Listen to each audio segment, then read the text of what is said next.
Shalom and welcome to another edition of the Messianic Hour. I'm your host, Rabbi Scott. I'm here with my wife, Judy, and this show is dedicated to reaching the lost and educating the found. I'm glad you're with us either via the radio or through your iPhones or iPads or on YouTube and Vimeo. We're listed on all of those as you can come and see and be a part of it. So please check that out as we get ready. If you haven't looked it up yet, download it onto your iPhone. That way you can get us anytime you want. You don't have to wait till the show comes on the radio. You can hear it and be a part of it. We got a very interesting show for you. We're going to be looking at Acts chapter 25. This is one of the first court cases that Saul has in front of the Roman emperor. And then we're also going to be looking at what's going on in Israel. If you're listening to the news at all, you're hearing a lot of reports of wars and rumors of wars. We're going to take a deeper look, hear what people here in the States, our president and others are saying, and what Netanyahu and his staff is saying. Are we on the verge of a war before the election? That's really a question that's coming in. We're going to look at that the second half of the show to see what's going on there. But Judy, why don't you tell them what's going on at the congregation? We just finished. Reuben Prager was here last week, and that was great. You can watch that online. That is archived. But we have the High Holy Days coming up. We do. It's starting that time of year. We're actually in the month of Elul, which is kind of your spiritual house cleaning, getting ready for the high holidays. And then we have Rosh Hashanah, which is Sunday, September 15th at 8 o'clock. And then that following Monday for our day service at 11 o'clock. But the 22nd, we've got that Saturday that's wedged right in there between the high holidays. We're having a special presentation. Why don't you tell them about that? This is a very interesting presentation. Of course, if you're not here in Atlanta, you can watch via live streaming. Kim, who actually videos this show, also does our videoing for the service as well, so she does a great job, and you can check that out. But we're going to be having the entire Bible in scroll form, and this is a very unique situation. It's the Christian Heritage Group out of Texas is going to be coming in. We're going to have them on the radio show probably in the next couple of weeks to give you a little bit more information on it. But it's going to be fascinating. They have all the Old Testament books on scrolls, and it's going to be just a great opportunity to really see history and where they're about. So we look forward to that. We want to encourage you to, if you're in Atlanta, to be here for that.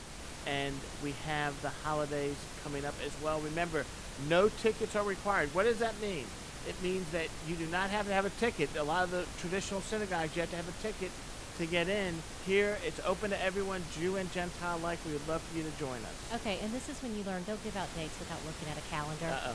So actually, Rosh Hashanah is Sunday the 16th, September 16th at 8 o'clock, and then Monday the 17th at 11 o'clock.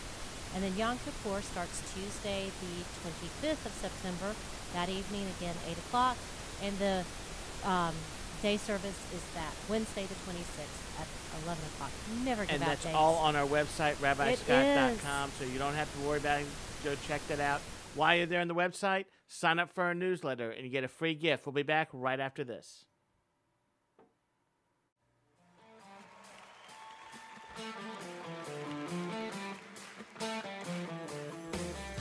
Welcome back to the Messianic Hour. I'm Judy Sekulow, and I'm glad that you're here with us today as we're on Acts chapter 25, just kind of this setting up the stage for the rest of the book here.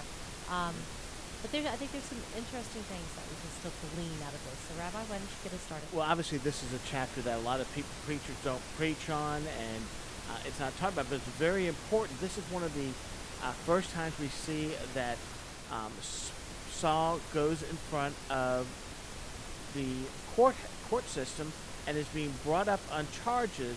And as we read, there's basically three charges. But let's look at who he's being brought up in front of, which is Festus. Festus. So tell us a little bit about him. Well, he actually took office in Judea in the year about 60 CE.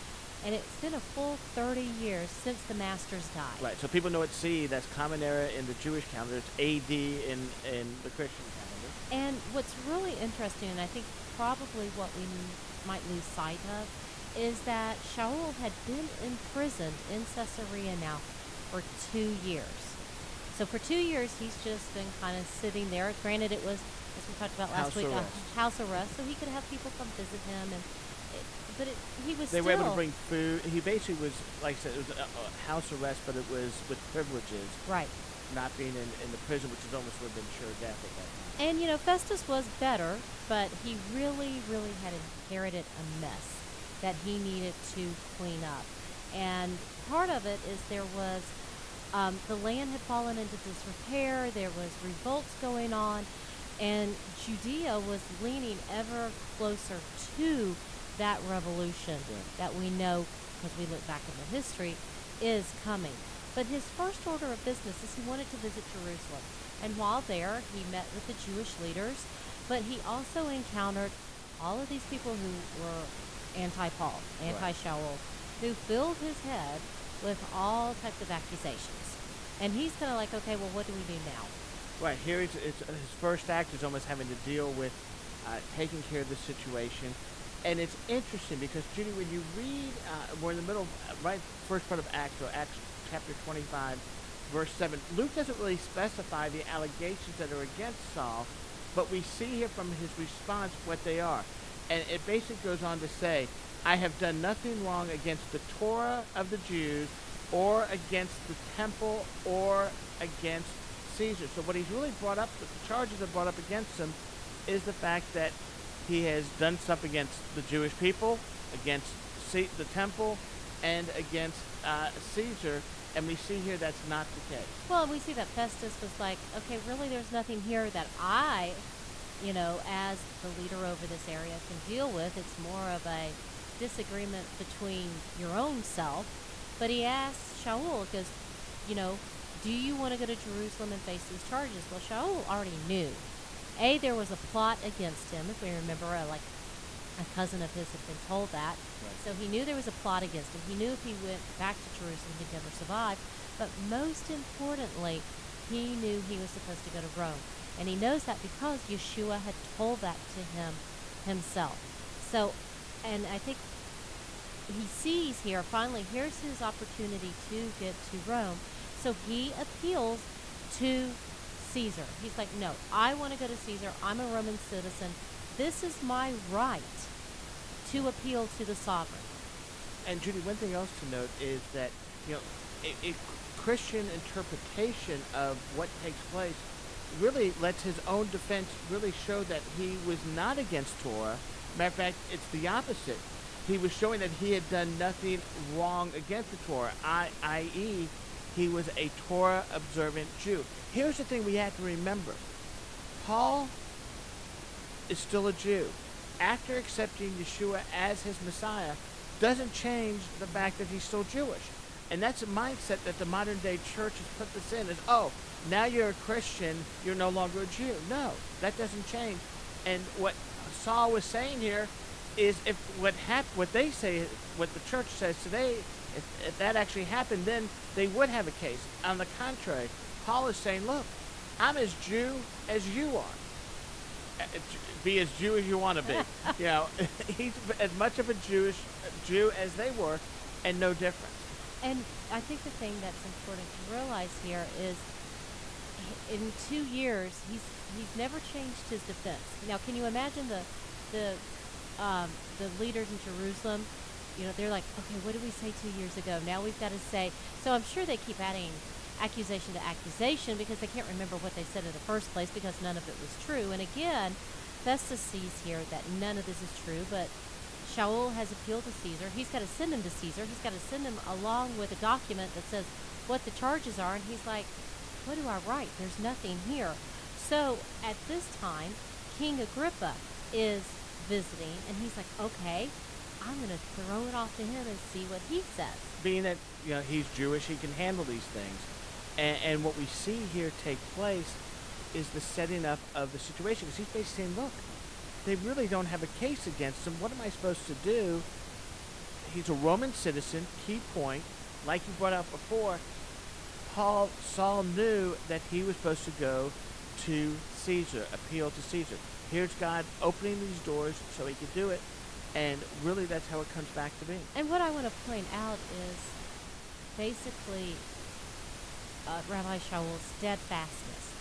Even though he's in prison, even though he's not free to come and go, even though he has all these accusations being hurled at him, he remains steadfast. He remains on.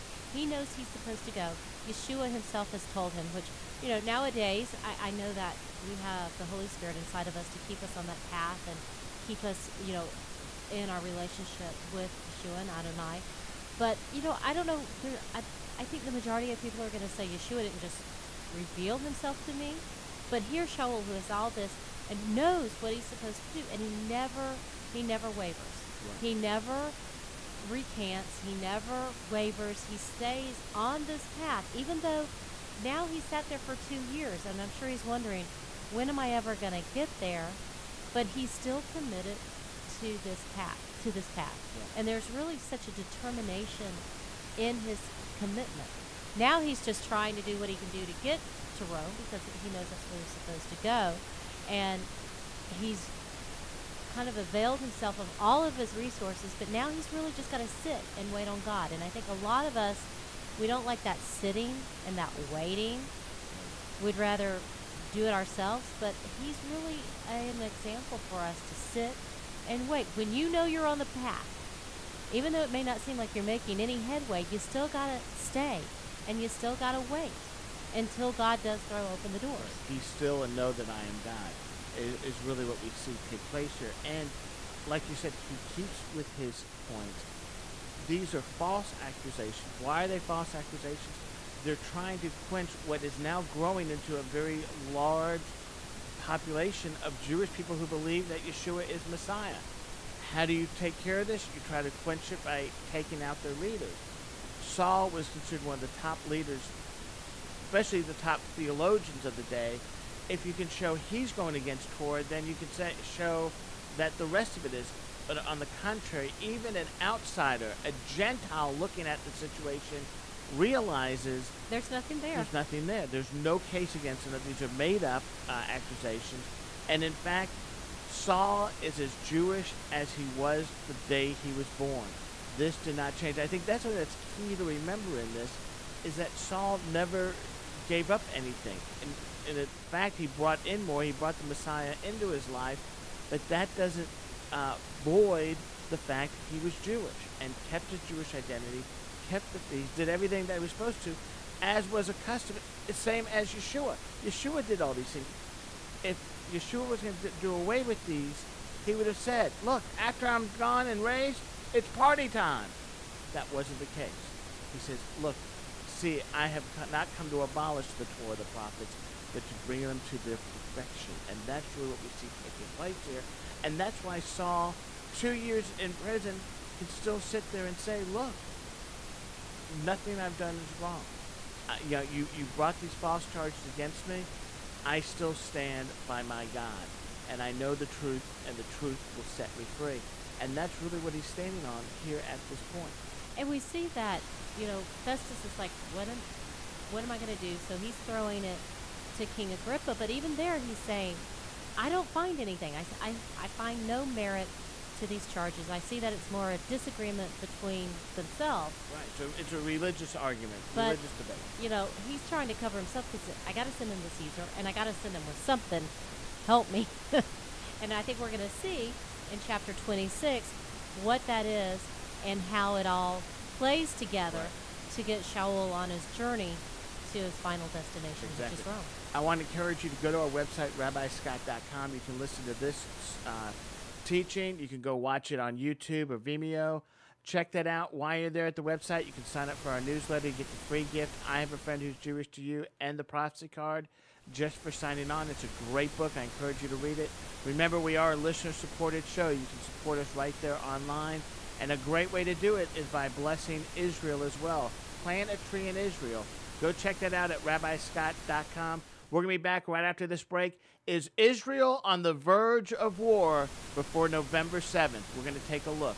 We'll be right back.